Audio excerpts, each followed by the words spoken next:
It's Thursday of the Octave of Easter, and today is a continuation of yesterday's reading. So we'll pick up just before we left off yesterday, a reading from the Holy Gospel according to Luke. So they set out at once and returned to Jerusalem, where they found gathered together the 11 and those with them who were saying, "The Lord has truly been raised and has appeared to Simon." Then the two recounted what had taken place on the way and how he was made known to them in the breaking of the bread. While they were still speaking about this, he stood in their midst and said to them, "Peace be with you." But they were startled and terrified and thought that they were seeing a ghost. Then he said to them, "Why are you troubled? And why do questions arise in your hearts? Look at my hands and my feet, that it is I myself. Touch me and see, because a ghost does not have flesh and bones, as you can see I have." And as he said this, he showed them his hands and his feet. While they were still incredulous for joy and were amazed, he asked them, "Have you anything here to eat?" They gave him a piece of baked fish. He took it and ate it in front of them. He said to them, "These are my words that I spoke to you while I was still with you, that everything written about me in the law of Moses and in the prophets and Psalms must be fulfilled." Then he opened their minds to understand the scriptures.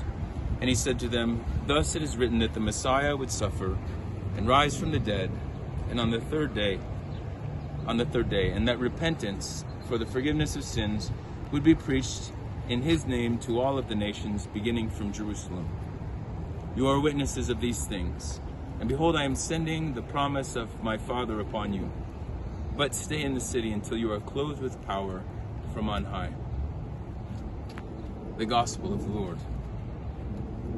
I also just want to see what's going on next. Then he led them out as far as Bethany, raised his hands, blessed them, and as he blessed them, parted for them. So this is the end of the Gospel of Luke that will then have its continuation with Ascension and Pentecost in the Acts of the Apostles.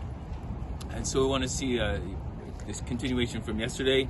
Jesus has been on the road with his disciples, and again he says today that they're incredulous in their hearts, and we can see that they're incredulous by their sadness as well as they're walking along the way.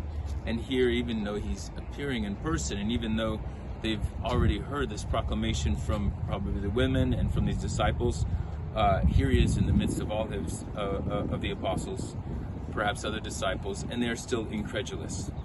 And while they were still incredulous for joy and were amazed, he said, "Do you have anything to eat?" So here again he's going to eat with them, and it's at that moment of sharing, of meal, that they receive, that they believe.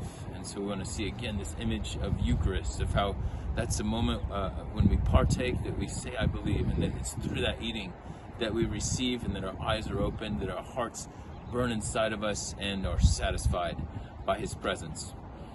So a quick note, since I used to lead this, the walk from Jerusalem each Easter Monday to Emmaus, where we would have our Mass with the bishops, and so there were pilgrims from all over the world who would show up at the upper room at 6 a.m. and then walk with us to Emmaus, where our community lives.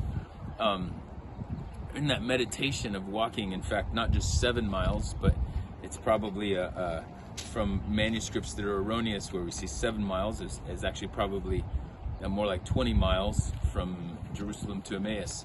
Imagine that they walked all the way 20 miles, and they've been tired from feasting and all that they went through of Christ's suffering in Jerusalem. They're so tired as they're walking the home stretch to Emmaus. And when they recognize it's Jesus, even though he vanishes, they don't say, "Let's just sleep it off."